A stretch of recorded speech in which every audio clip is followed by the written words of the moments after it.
එට්නා ගිනි කන්ද ඇවිලුණා සිත නිවාගන්න තවම බැරි වුණා. සිත නිවාගන්නට බැරි තරමටම දැවන්ත ඛේදවාචකයන් රසක් සඟවාගත් එට්නා ගිනි කන්ද නැවත වරක් විධාරණය වෙලා. ඒ විධාරණය වුණු එට්නා ගිනි කන්දේ අලුයට සැඟවුණු ඛේදවාචකයන් සහ එහි පුරාවෘතයන් පිළිබඳවත්. ඒ වගේම එට්නා ගිනි කන්දේ මෑතකාලීන අතීතය පිළිබඳවත් අද සූදානම් SL Hub තුලින් අපි කතා කරන්න. සබස්ක්‍රයිබ් කරලා එකතු වෙන්න. මේ ඔබේ YouTube නාලිකාව SL Hub.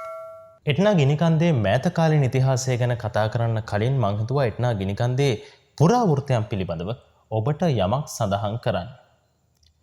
එට්නා ගිනි කන්දේ පුරාවෘත්තය ග්‍රීක ඉතිහාසයට දිව යනවා. ග්‍රීක ඉතිහාසය තුල එක් දෙවි කෙනෙක් ඉන්නවා. ඒ සුවිශේෂී දෙවි කෙනෙක්. ඒ තමයි ගිනි දෙවියෝ. මේ ගිනි දෙවියන්ට කියන නම හෙෆිස්ටිස්. ග්‍රීකයන්ගේ විශ්වාසයට අනුව හෙෆිස්ටිස් කියන මේ ගිනි දෙවියන්ගේ බලකොටුව තමයි මේ එට්නා ගිනි කන්ද. ඒ නිසා මේ ගිනි කන්ද විශේෂයෙන්ම දේවත්වයෙන් සලකනවා. ග්‍රීකයන් අතර ගින්නට අධිපති දෙවියන්ගේ බලකොටුව විදිහට තමයි මේ එට්නා ගිනි කන්ද ඔවුන් හඳුනාගන්නේ. ඒ විතරක් නෙමෙයි මේ ගිනි කන්ද ඇතුලේ තවත් දරුණු ගණයේ රාක්ෂයෙක් ඉන්නවා. ඒ රාක්ෂය නිසා තමයි ඇත්තටම මේ ගිනි කන්දේ මේ විදිහට ගිනි පුළඟු විතරණය වෙන්නේ. ඔබ දන්නවා මේක යුරෝපයේ තියෙන සක්‍රියම ගිනි කන්දක් එට්නා ගිනි කන්ද කියලා කියන්නේ. මේ එට්නා ගිනි කන්ද ඇතුලේ ලොකු අති දැවැන්ත රාක්ෂයෙක් ඉන්නවා. මේ දැවැන්ත රාක්ෂයව හඳුන්වන්නේ සර්පන්ට් කියලා.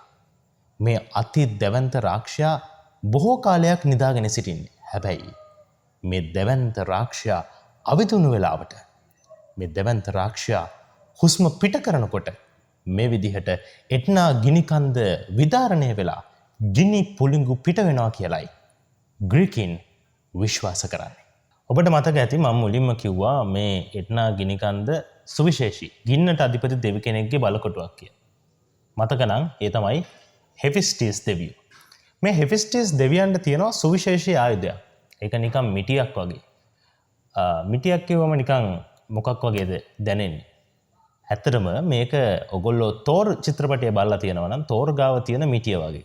අන්න ඒ වගේ අති විශාල ආයුධයක් තියෙනවා මේ හෙෆිස්ටිස් දෙවියන්ට. ඒ ආයුධය ගැප් වෙලා තියෙන්නේ මෙන්න මේ එට්නා ගිනි කන්ද ඇතුළේ කියලා ග්‍රීකයන් විශ්වාස කරනවා. ඒ වගේම තමයි තවත් පුරාවෘත්තයක් තියෙනවා මේ එට්නා ගිනි කන්ද හා සැබඳුණු. ඒ තමයි එන්සෙලඩස් කියලා දරුණු ගණයේ විශාල යෝධයෙක්. ඇත්තටම මේ එන්සෙලඩස් යෝධයාට මේ දඬුවම සිද්ධ කරන්නේ අපි මුලින් කතා කරපු හෙෆිස්ටිස් නැත්නම් ගින්නට අධිපති දෙවියෝ.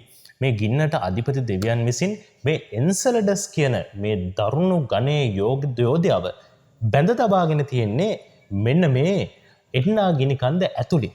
එනිසා මේ යෝධයා සමහර වෙලාවට එකපාරට ඇහැරෙනවා. ඒ වගේම මේ යෝධයා සිද්ධ කරන විවිධාකාර ක්‍රියාකාරකම් නිසා මේ එට්නා ගිනි කන්ද ඇවිලෙනවා කියලා. නැත්නම් මේ එට්නා ගිනි කන්දේ ගිනි පුළඟු විසි වෙනවා කියලා ග්‍රීකයින් විශ්වාස කරනවා.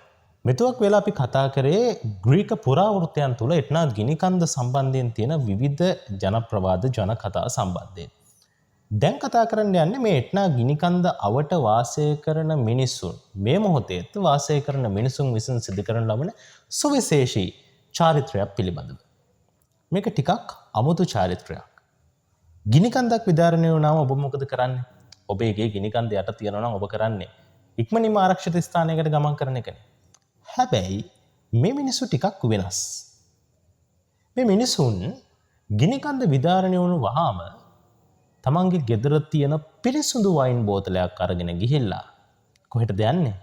කුස්සියට යනවා. තනි තනිය නෙමෙයි හැමෝම පවුලේ හැමෝම එකතු වෙලා කුස්සියට ගිහිල්ලා දෙවියන්ට ස්තුතිවන්ත වෙනවා. මේ දෙවියෝ ඔබ හිතන්නේ කවුරු කියලාද? බොහෝ දුරට මේ දෙවියෝ අපි මුලින් සඳහන් කරපු හෙෆිස්ටස් දෙවියෝ වෙන්න පුළුවන්. ගින්නට අධිපති දෙවිඳුන්. මේ ගැමි ජනතාවගේ විශ්වාසය තමයි මේ විදිහට දෙවියන්ට ස්තුතිවන්ත වුණාම මේ විදිහට යාඥා කළාම නැත්නම් මේ ගින්නට අධිපති දෙවියන්ට තුත පිදුවම මේ ගින්න විදාරණය වීමෙන් ගිනි කන්ද විදාරණය වීමෙන් සිදුවන හානි වලින් තමන්ගේ නිවස ආරක්ෂා කරගන්න පුළුවන් කියලා. තමන්ගේ නිවසට කිසිදු හානියක් මේ ගිනිකන්ද විදාරණය වීමෙන් සිදු නොවෙනවා කියලා ඔවුන් විශ්වාස කරනවා අර විදිහට මේ චාරිත්‍රය සිදු කිරීම තුලින්. එනිසා මේ ජනතාව සතුවත් සුවිශේෂී චාරිත්‍රයක් තියෙනවා. එහෙම බැලුවම ඇත්තටම එට්නා ගිනිකන්ද කියලා කියන්නේ එක පැත්තකින් විද්‍යානුකූලව ගත්තම යුරෝපයේ තියෙන සක්‍රියම ගිනිකන්දක් තමයි. ලෝකයේ පැත්තෙන් බැලුවත් එහෙමයි ලෝකයේ තියෙන සක්‍රිය ගිනිකන්දක්.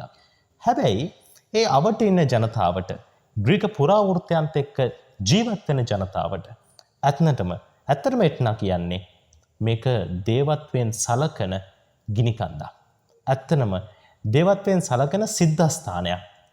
එනිසා එට්නා පිළිබඳව අපි කොහොම හිතුවත් ඇතමුන්ට එට්නා ගිනිකන්ද කියලා කියන්නේ සිද්ධාස්ථානයක්. ඔවුන් එට්නා හා එට්නා ගිනිකන්දත් එක්ක සමදිල ජීවත් වෙනවා. හැබැයි සමහරුන්ට එට්නා කියන්නේ භයානක මතක ගොඩක් භයානක මතක රාශියක් රැඳුණු ගිනිකන්දක්.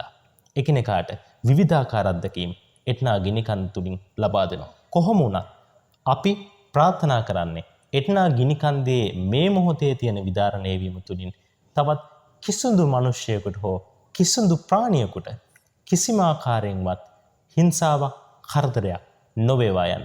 එයයි SL Hub අපේ පැතුම. මේ වගේ තවත් අපූර්ව වීඩියෝ නරඹන්න ඔබත් කැමති නම් එකතු වෙන්න subscribe කරන්න SL Hub YouTube නාලිකාව.